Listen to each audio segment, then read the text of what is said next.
À medida que 1942 começava, o trabalho agora continuava a todo vapor para colocar os navies de volta à tona em cais.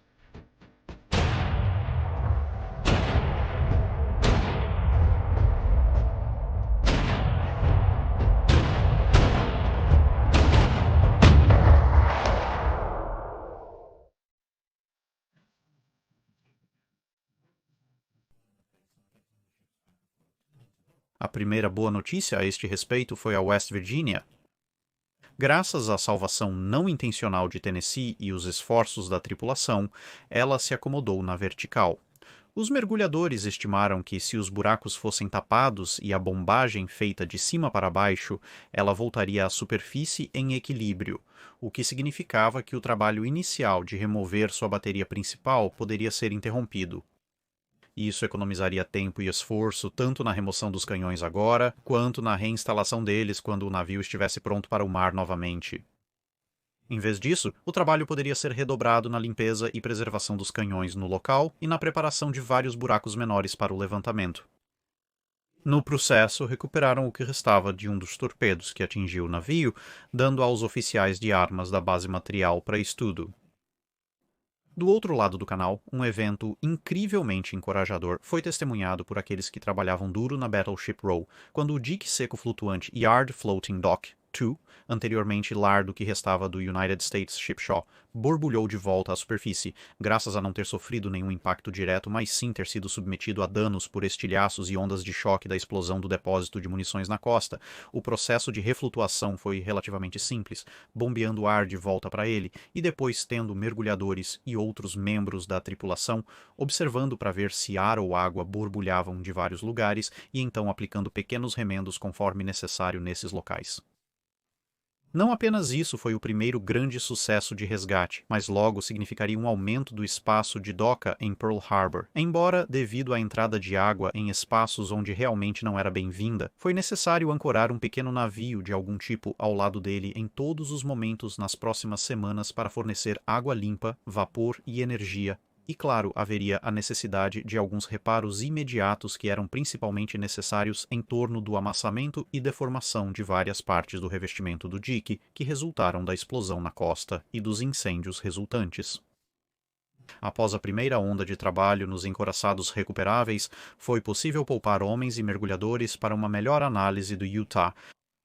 Apesar de ter prioridade menor no salvamento geral, ainda havia uma quantidade considerável de equipamentos valiosos que poderiam ser removidos dela e realocados para outros navios. No entanto, ela havia virado sobre sua superestrutura, que poderia quebrar a qualquer momento, colocando os mergulhadores em risco caso o navio rolasse ainda mais ou se movesse.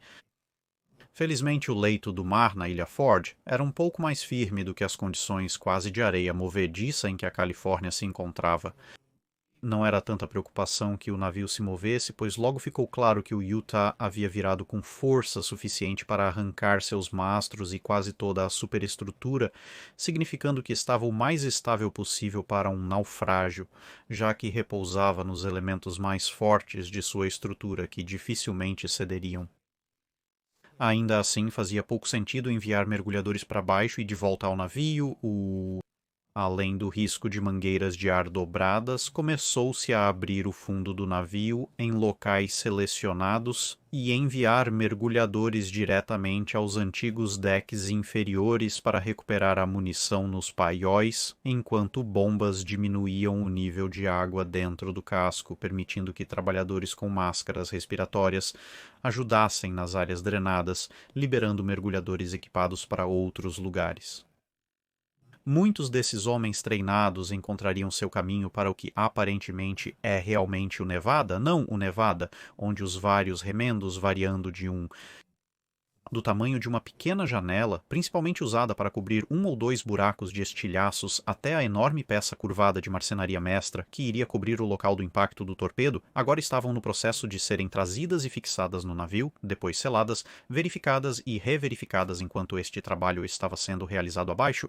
Várias bombas grandes estavam sendo instaladas no convés superior do próprio navio, mesmo enquanto um guindaste flutuante cuidadosamente se movia entre o Califórnia e o dique seco reflutuado, com a peça central do trabalho de salvamento, pronta para ser abaixada e instalada, esta, é claro, sendo a Grande Remendo. Enquanto o Grande Remendo era preparado para ser abaixado e mais bombas instaladas, barcaças começaram a se reunir ao redor do Nevada.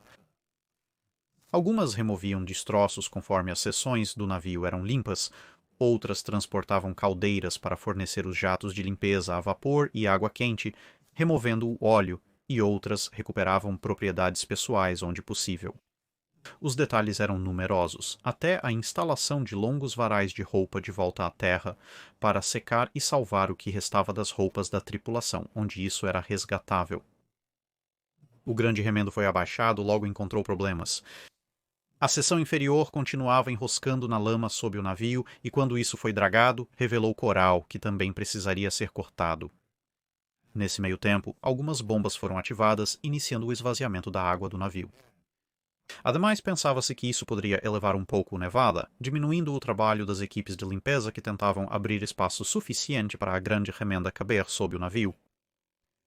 Após alguns dias, tudo até o segundo convés estava livre de água, embora sem a Grande Remenda no lugar houvesse um limite para o quanto esses esforços poderiam avançar, mas a limpeza das partes superiores do navio poderia começar.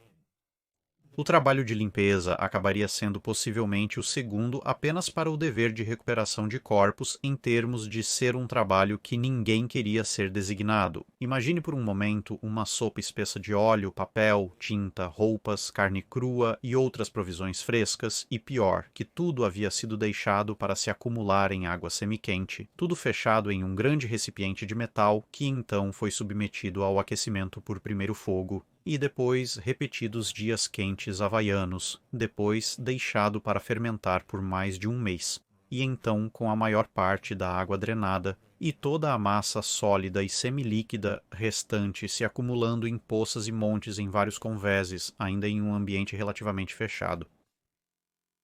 A única pequena misericórdia era que, como o navio ainda não estava completamente nivelado, uma vez que os itens maiores haviam sido removidos, como meias carcaças de vacas e ovelhas, o resto seria lavado com jatos de água quente e a lama resultante coletada na parte inferior do navio, onde uma unidade de remoção poderia coletar e descartar. Isso seria seguido por ondas de homens com panos de limpeza e escovas, sopradores circulando ar fresco e quente e produtos químicos adicionais repelentes de água e selantes que eram usados nas máquinas.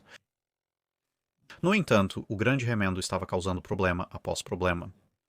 O coral não se movia facilmente, pois a borda inferior do remendo batia na quilha de atracação de bombordo.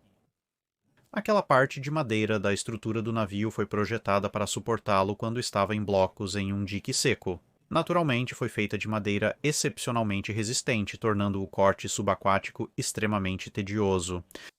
No final, semelhante ao doque que prendera Tennessee, o próximo passo lógico era usar pequenas cargas de dinamite, que conseguiram fazer o trabalho um pouco mais rápido. Alguns dos buracos menores ainda estavam vazando em graus variados, e embora os remendos estivessem diminuindo isso, sabia-se que qualquer vazamento aumentaria dramaticamente assim que o navio começasse a se mover. Então não era uma questão de selar completamente o navio, apenas garantir que a taxa de entrada de água seria menor do que a capacidade das bombas de jogá-la para fora novamente. Até o final do mês, os esforços de limpeza alcançaram algumas das bombas do navio. Estas foram limpas, revisadas e reativadas com o próprio navio de guerra auxiliando em seu resgate. Conforme o navio flexionava lentamente devido à maior flutuabilidade, o processo se tornava um ato de equilíbrio extremamente delicado. A baixa profundidade da água impedia o navio de sair do dique seco. Remova muita água e com apenas ou principalmente ar no interior do grande remendo de madeira, a pressão da água do lado de fora poderia esmagar a estrutura de madeira e o navio então afundaria novamente. No início de fevereiro, o grande remendo estava agora nas últimas etapas de ajuste antes de ser travado na posição e o terceiro convés completo estava agora livre de água. Âncoras foram lançadas para estabilizar o navio quando ele se soltou, evitando que se afastasse. No entanto, não estava ficando mais fácil. Vários homens foram mortos por gás sulfídrico concentrado, que era um produto da decomposição dos vários materiais orgânicos a bordo, que então haviam sido concentrados sob pressão na água e depois liberados quando um novo compartimento estava sendo inspecionado para ver se precisava ser esvaziado. Como resultado, mais equipamentos de ventilação foram trazidos e o trabalho continuou. Na segunda semana do mês, a popa havia subido vários pés, e todo o navio agora estava subindo a taxa de cerca de 1 pé por dia. Sexta-feira, 13 de fevereiro de 1942, trouxe a bem-vinda notícia oficial de que, com uma enxurrada de sedimentos deslocados, o gigante adormecido Nevada havia despertado e estava flutuando novamente. Mas, devido à desaceleração do trabalho para contabilizar o problema do sulfeto de hidrogênio e a quantidade considerável de água restante nos compartimentos logo dentro do grande remendo, não era provável que o navio atingisse um calado suficiente para levá-lo ao dique seco 1. O dique seco 2, capaz de receber navios de calado mais profundo, havia liberado recentemente o porta-aviões Saratoga, danificado por torpedo, para retornar aos Estados Unidos. Com isso, o Nevada optou por ser realocado para o novo dique. Os depósitos recentemente esvaziados de água foram drenados e no dia 17 as linhas de reboque foram anexadas, rebocando o navio para o meio do canal. Com o Nevada agora em águas mais profundas, os mergulhadores descobriram que o grande remendo se estendia além do esperado, impossibilitando sua colocação em qualquer dique seco, inclusive o dique seco 2. Embora removê-lo agora significasse uma pressão significativamente maior em todas as anteparas internas fechadas ao redor da brecha, decidiu-se tentar fazer isso ali mesmo e esperar que as anteparas resistissem na última parte da jornada, pois uma vez que o navio começasse a se mover, ele poderia ser conduzido diretamente para o dique, em vez de ser parado na entrada para realizar o mesmo procedimento de retirada do remendo ali, pois, em última análise, se as anteparas falhassem, o navio provavelmente viraria em questão de minutos, e se isso fosse acontecer, era honestamente melhor que acontecesse no canal, onde os esforços de dragagem e explosão poderiam ser capazes de fazer algum tipo de caminho ao redor dele, em vez de bem na frente de um dos preciosos diques secos de Pearl Harbor, onde realmente não havia outra rota para entrar. Quando o sol nasceu no dia 18, as bombas a bordo do Nevada estavam a todo vapor, os rebocadores se aproximaram e o navio começou a corrida para o dique seco. Ele estava inclinado pela proa devido à água que ainda estava dentro por causa do buraco do torpedo, mas com alguns tanques de popa inundados para fazer o navio girar levemente, elevando a ponta da proa, e às 10 da manhã estava sobre o limiar do dique seco 2. As portas foram fechadas e a água começou a ser bombeada para fora. Com a diminuição do nível e pressão da água, as bombas podiam esvaziar parte da água nos compartimentos da proa, nivelando o navio para a acomodação nos blocos do dique seco. Sob o olhar do almirante Nimitz, o primeiro dos encouraçados resgatados repousou suavemente conforme o nível da água baixava, ficando completamente seco, com água escorrendo de diversos compartimentos enquanto o sol se inclinava rumo ao horizonte ocidental. Voltando no tempo para o início de janeiro, vamos seguir para a Califórnia, não o estado, o encouraçado. Uma viagem um tanto mais curta. 3 das 4 torres foram trabalhadas, com tudo que estava sendo removido cuidadosamente etiquetado para remontagem após o navio sair do apuro atual. O plano para o resgate do navio havia mudado um pouco. Em vez de cercar todo o navio com um enorme dique de aço, que os eventos mostraram que provavelmente seria apenas engolido pela lama de qualquer maneira, decidiu-se que uma versão parcial de madeira envolveria uma parte do navio, com versões menores ao redor de cada impacto de torpedo. Casco menores do que este teriam remendos de madeira colocados sobre eles apenas na água, e os maiores, protegidos pelos vários diques, seriam preenchidos com concreto mantido por uma forma de madeira. A diferença entre isso e a abordagem adotada em Nevada foi a necessidade de limpar os buracos de lama primeiro e o fato de que a Califórnia estava, por enquanto, praticamente presa no lugar e tinha mais buracos nela. selar os compartimentos ao redor de cada buraco e depois bombear o resto do navio, como em Nevada, simplesmente não a libertaria, e mesmo que ela fosse escavada, o calado do navio a impediria de atracar para reparos, então ela tinha que ser tão vedada quanto possível e então drenada o máximo possível. O peso do concreto significava que ela ainda navegava em profundidade, mas não o suficiente para impedir que ultrapassasse o limiar do dique seco. Essa era a ideia. De qualquer maneira, houve atrasos na retirada das armas das torres, pois estas precisavam da atenção, compreensivelmente, das maiores gruas flutuantes em posse da base, e a demanda pelos serviços particulares dessas gruas estava um pouco alta. Após vários dias de içamento intermitente, quase todas as armas foram retiradas, exceto as da Torre 4, e a primeira remessa de madeira para o reparo do navio chegou. A estrutura foi projetada para cobrir o maior buraco não tratado por um dique flutuante, uma brecha na proa causada por um quase acerto de bomba. Assim como o Nevada, o California precisaria de água fresca, geradores de vapor, lavadoras de alta pressão e equipamentos de ventilação, mas como os lados do navio estariam repletos de diques flutuantes, dificultando a aproximação de barcaças, optou-se por instalar tudo no convés superior, juntamente com a primeira de várias bombas. As enormes madeiras necessárias para esses diques flutuantes estavam sendo preparadas em terra, mas o número de carpinteiros era limitado e o uso de uma abordagem semelhante no West Virginia. Como dividia a atenção, o trabalho começou a diminuir, pois o que restava fazer era apenas garantir que pequenos pontos de entrada de água fossem fechados e os compartimentos selados. Assim, não foi até o mesmo dia em que Nevada flutuou que as ensecadeiras começaram a ser construídas na Califórnia.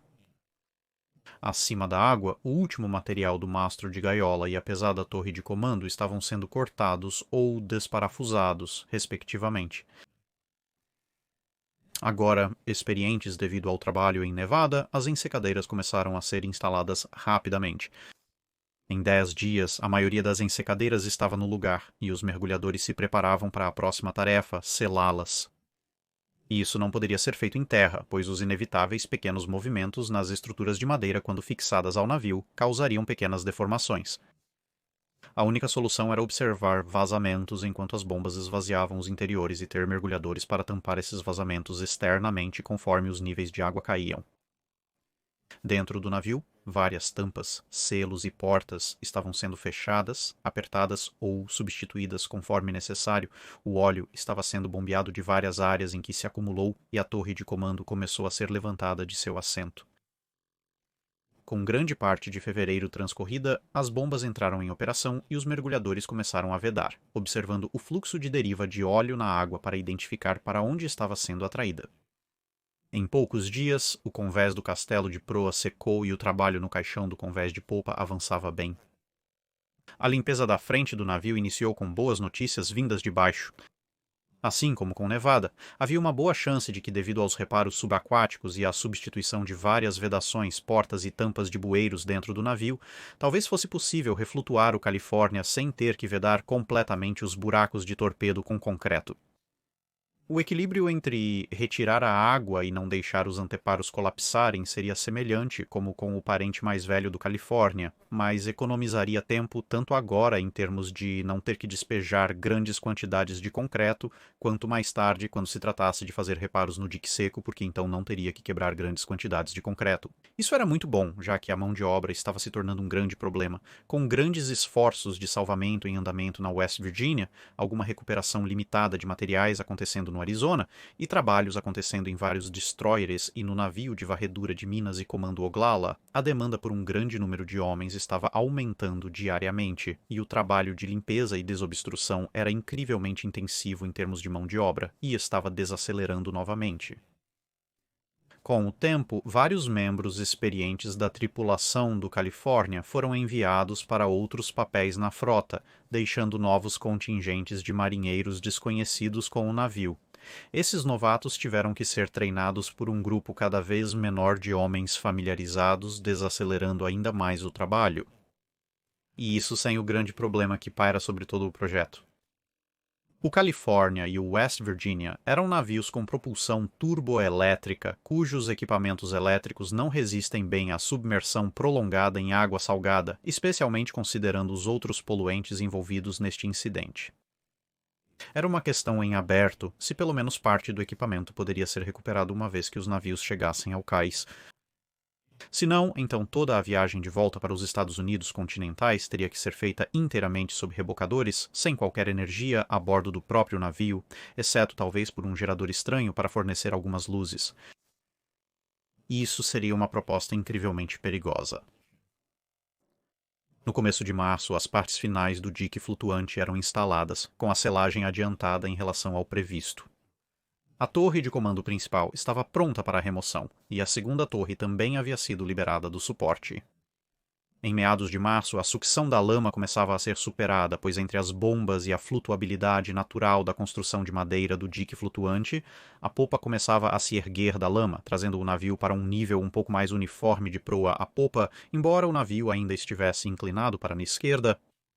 Mesmo assim, a limpeza da maior parte do navio poderia começar conforme fosse esvaziado nível por nível, considerando as lições do Nevada, incluindo a necessidade de muita ventilação para evitar o acúmulo de sulfeto de hidrogênio. Em 15 de março, a limpeza progredia bem, com rios de lodo sendo escoados ou bombeados, enquanto do outro lado do canal se via a agradável visão do Nevada emergindo do dique seco 2. O navio estava estanque o suficiente para ser rebocado às instalações de reparo, liberando o dique para outro. Contudo, a limpeza na Califórnia demoraria bem mais. Afinal, ela era um navio maior e mais dela havia ficado submersa. O capitão Walling enviou uma longa mensagem para encorajar as equipes de trabalho, colocando-as em certo grau de competição com o que ele caracterizou bastante deliberadamente como os industriais japoneses, e exortando os homens da Marinha dos Estados Unidos a mostrar que certamente eram melhores no trabalho duro do que seus inimigos. O trabalho prosseguiu intensamente, mas, à medida que adentravam o navio, a tarefa se tornava muito mais sombria. Quase 50 membros da tripulação do navio nunca foram encontrados após o ataque. No segundo nível do convés, as equipes de reparo começaram a encontrar os restos mortais de muitos desses homens. A bombeamento diminuiu no terceiro nível do convés para permitir a recuperação dos restos, que por mais sombrio que pareça, era mais fácil de flutuar em sacos do que recuperar em pedaços de um convés drenado. Esse esforço recuperou cerca de metade da tripulação desaparecida e permitiu que o navio se libertasse completamente da lama logo após 20 de março. No dia 29, apenas 16 homens ainda não foram contabilizados, e após uma busca minuciosa na área restante do terceiro convés, as bombas foram novamente aceleradas. No fim do mês, o navio tinha uma leve inclinação para o porto, mas com um calado de 43 pés ainda restava trabalho a fazer. Felizmente, a maior parte do óleo havia sido retirada do navio durante a pausa no nível do terceiro convés, então os esforços de salvamento da sala de máquinas só teriam que lidar com a contaminação massiva de água salgada, em vez de tudo isso, mais lodo de óleo. No dia 3 de abril, o navio estava alto o suficiente para atracar, mas não havia espaço disponível no cais. Lexington havia chegado mais cedo no dia para a reforma no dique seco 2 e um cruzador mais 2 destroyers ocupavam o dique seco 1. O trabalho progredia rapidamente no dique seco 3, mas este era muito pequeno para acomodar o navio de guerra, pois fora projetado para embarcações menores. Em vez disso, eles teriam que esperar alguns dias após o 8º dia, quando Lexington deveria se dirigir para a bacia de equipamento e reparo. Enquanto esperavam, a corrente de âncora usada meses antes para tentar manter o navio próximo do cais foi desenrolada ao redor da barbeta da torre 1 e placas usadas para selar as áreas superiores, como as casamatas, foram removidas para reduzir o peso, já que essas áreas estavam razoavelmente acima da linha d'água novamente. A limpeza dos depósitos de munição, a limpeza das salas de máquinas e o trabalho desagradável de esvaziar o frigorífico de carne também foram realizados, com uma grande explosão aleatória provavelmente causada por um bolso de gasolina de aviação descoberto que fumigou, adicionando um pouco de emoção aos procedimentos. 5 homens se feriram, mas felizmente não houve mortes. Mais seriamente, a explosão arrancou um pedaço que fez a água voltar para vários compartimentos limpos, e isso, por sua vez, fez a proa afundar mais 5 pés. Felizmente, todas as bombas e a tripulação foram chamadas e a área foi isolada, reparada e bombeada novamente nos próximos dias, com uma das torres de comando sendo retirada do navio para ajudar com o problema de peso, e assim foi que, no dia 9 de abril, a Califórnia se tornou o segundo couraçado a ser resgatado com sucesso das profundezas, entrando no dique seco 2 por volta das 11 horas da manhã, acompanhado no dique pelo pequeno rebocador Sotoyomo, que havia sido recuperado ao lado do dique flutuante IFD-2. O nível da água foi reduzido e o trabalho de reparo pôde começar a sério, com alguns de seus grandes componentes elétricos sendo retirados para mais reparos em casa, seu transporte de volta para os Estados Unidos continentais sendo o Nevada, que estava quase pronto para partir para Puget Sound, com uma data de partida definida para o dia 22 de abril. Então, dos couraçados que haviam sido danificados ou afundados durante o ataque, Maryland, Pensilvânia, Tennessee, Nevada e Califórnia agora estavam flutuando e em algum estágio de reparo, reforma ou cruzeiro de teste. Considerando que o Arizona já era um prejuízo total e o Utah, um navio de treinamento não vital para o esforço de guerra em comparação com os navios teoricamente capazes de combate, restaram apenas o Oklahoma e a Virgínia Ocidental dos 4 navios. Então, mais uma vez, vamos voltar o relógio para o início de janeiro e viajar algumas centenas de metros mais acima no canal até a própria Virgínia Ocidental. A falta de trabalhadores qualificados, que atingiu Nevada e Califórnia, também impactou a Virgínia Ocidental. Porém, como as armas e grande parte da superestrutura não seriam retiradas, exceto onde já estavam avariadas, parte dessa mão de obra não era necessária, aliviando a pressão sobre os outros 2 grandes navios. Mas a única coisa de que o navio precisava era de carpinteiros. Um sistema de remendos também foi solicitado aqui, mas enquanto os outros 2 navios tinham buracos que, em alguns casos, eram bastante grandes, mas eram pelo menos furos distintos, na Virgínia Ocidental, o dano que estava mais próximo de algo que você poderia remendar coerentemente era uma área abaixo da torre de tiro superposta à frente. Mas entre os navios, em uma área aproximadamente delimitada como o espaço entre os 2 mastros, havia basicamente apenas uma confusão retorcida de material e placas que supostamente haviam sido o casco do navio, mas agora pareciam mais como se uma divindade Velociraptor furiosa com garras equipadas com 4 tivesse dado um golpe no navio. A única maneira de resolver isso era colocar um remendo monstruoso e fazer com que ele se encaixasse.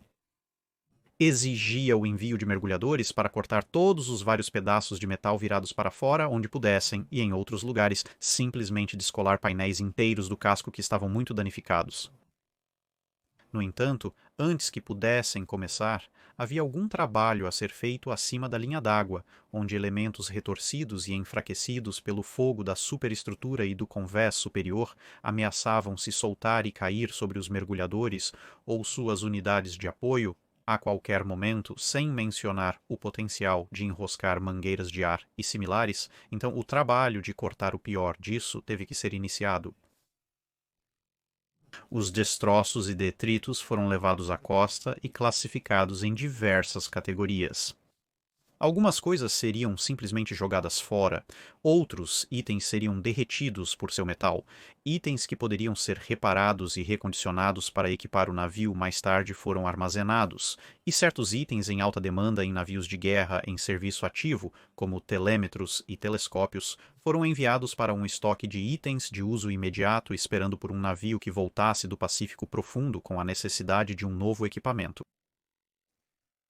Foram feitos preparativos para a tarefa, agora infelizmente familiar, de limpar um navio alagado e, claro, a tarefa sombria de recuperar corpos. Mais tripulantes estavam desaparecidos no West Virginia em comparação com a Califórnia ou Nevada, e os mergulhadores inicialmente relataram sons fracos de batidas vindos do casco. Mas em meados de janeiro, esses ruídos desapareceram até um silêncio sombrio. Adicionando à lista de coisas a fazer estava um relatório de mergulho da popa no final do mês. O leme havia desaparecido, o que parecia muito descuidado, e em seu lugar havia outro buraco de torpedo até então não relatado que precisaria de mais ajustes e reparos. Uma busca próxima à popa encontrou as duas partes do leme destruído pela explosão, além da extremidade traseira do torpedo responsável. Agora, o acervo de peças de torpedo japonês da Marinha dos Estados Unidos da América dobrou após a retirada desta última parte. No final de janeiro, os primeiros elementos de suporte dos remendos chegaram e as estruturas começaram a ser anexadas ao navio. Acima da linha d'água atual, reforçou-se o convés para suportar guindastes em forma de A, bombas e outros equipamentos a serem instalados. Como os mastros seriam substituídos e contribuíam muito para o peso superior, iniciou-se a desmontagem do mastro principal. Quando Nevada passou a caminho do cais, as primeiras faces do remendo estavam indo para o outro lado, para a Virgínia Ocidental. Diferentemente dos remendos dos outros dois navios, os da Virgínia Ocidental substituiriam grandes seções do casco externo, sendo uma composição de concreto, aço e madeira. Além disso, devido à grande área envolvida, não haveria nenhuma unidade grande única, mas sim várias seções menores, relativamente falando pelo menos, e mais fáceis de manusear que seriam então unidas uma vez que estivessem no lugar. Tão extenso era o dano ao casco que, para uma boa parte da seção do meio do navio, a única parte que estava mais ou menos onde deveria estar era a armadura do cinto, e mesmo esta estava um pouco deformada. Tudo acima e abaixo dele ou simplesmente desapareceu, ou foi perfurado tão profundamente no navio que se tornou praticamente inútil, e assim, o próprio cinto se tornou parte do sistema de remendos, já que placas de aço de 13 polegadas de espessura se mostraram excelentes pontos de fixação sólidos para as bordas inferiores ou superiores dos remendos, conforme aplicável. Havia também a delicada tarefa de entrar parcialmente no navio pelas fissuras no casco para encontrar estruturas intactas onde montar vigas de escoramento, evitando que a pressão da água afundasse os remendos conforme a água era bombeada e a pressão externa aumentava em relação à interna. Após o sucesso na limpeza da lama sob o Nevada, os mergulhadores iniciaram a limpeza do coral que suportava o peso da West Virginia, permitindo a fixação da camada mais baixa de remendos nas partes restantes do casco. Até o final de fevereiro, a maioria dos remendos individuais estava no lugar, com exceção do longo na seção superior do lado da West Virginia, e o trabalho de ajustar o encaixe e selar as lacunas entre as seções individuais com concreto que estavam no lugar poderia começar.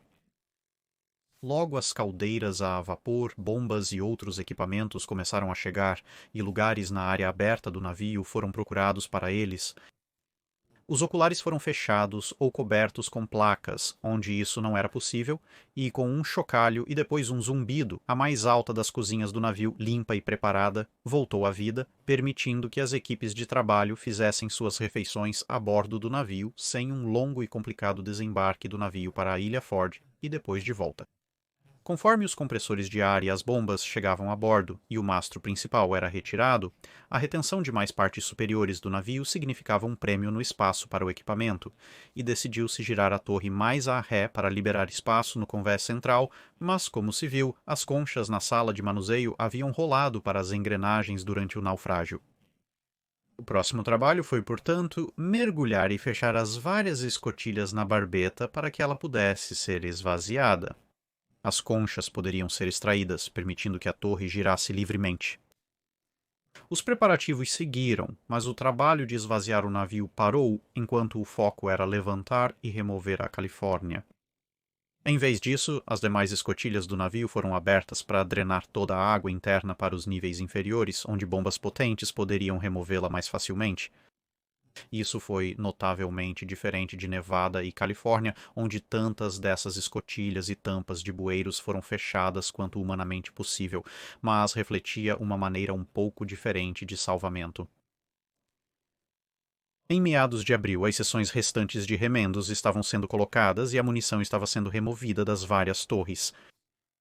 O bombeamento começou a sério e, com as lições aprendidas da torre traseira, a torre dianteira também foi rotacionada para dar lugar a outra grande bomba.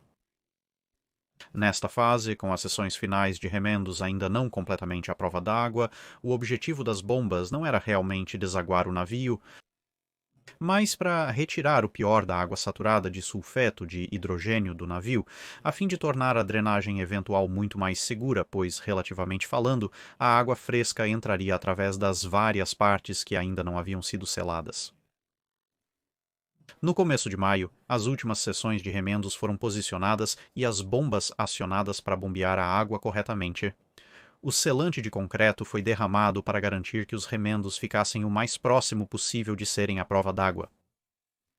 Agora, pela terceira vez, a tarefa sombria de limpar o interior do navio e, inevitavelmente, recuperar corpos poderia começar à medida que os níveis de água diminuíam. Em meados de maio, o segundo convés estava limpo e a usual mistura de material apodrecido e itens pessoais recuperados começou a ser retirada do navio. Claro, após 2 meses adicionais na água, os 49 corpos encontrados inicialmente enquanto a tripulação sondava mais fundo estavam em um estado ainda pior do que aqueles na Califórnia, e mais uma vez a bombeamento foi pausado para permitir que os restos fossem recuperados, o que deixou 21 homens sem contabilizar. À medida que o trabalho era concluído e as bombas voltavam a funcionar em plena potência, West Virginia subiu lentamente das profundezas no dia 17 de maio de 1942, rolando e inclinando-se de maneira um tanto irregular à medida que a água se movimentava no navio, agora flutuante, e mais compartimentos eram esvaziados, o que alterava o equilíbrio geral do navio a cada hora. No dia 24, ela estava nivelada e ancorada para evitar que derivasse. Peças adicionais de torpedo e pelo menos uma das pesadas bombas convertidas de um projétil de 16 polegadas, cujo fusível falhou, foram retiradas do navio à medida que os esforços se aprofundavam cada vez mais nele. Mas mesmo flutuando, seu calado ainda era muito profundo para o dique seco 1 e, neste ponto, o dique seco 2 estava ocupado. Pela Califórnia, a situação foi agravada pela Batalha do Mar do Coral. Lexington foi perdido e Yorktown estava voltando mancando, mas precisaria de prioridade em qualquer espaço de doca seca, pois Nimitz queria que ela fosse preparada a tempo de sair novamente com Enterprise e Hornet para o que seria a Batalha de Midway. Durante a Batalha de Midway, mais munição foi descarregada para aliviar o navio e alcançar um calado de 32 pés, possibilitando a entrada no dique seco 1. Corpos adicionais estavam sendo encontrados à medida que as partes mais profundas do navio eram limpas, eventualmente um total de 67 seriam recuperados, o que deixava apenas 3 desaparecidos depois de tudo dito e feito. Mas isso incluiu algumas verdadeiras tragédias. Homens foram encontrados nas partes altas das salas de máquinas, e em um caso, em um depósito trancado onde bolhas de ar e portas de anteparo funcionais mantiveram vários deles vivos. De acordo com os calendários que mantiveram, eles estiveram sentados no escuro por mais de 2 semanas, muito depois dos mergulhadores terem feito suas primeiras passagens no casco, batendo do lado de fora procurando por sinais de vida, mas a tripulação dentro não foi ouvida e gradualmente o ar deles acabou.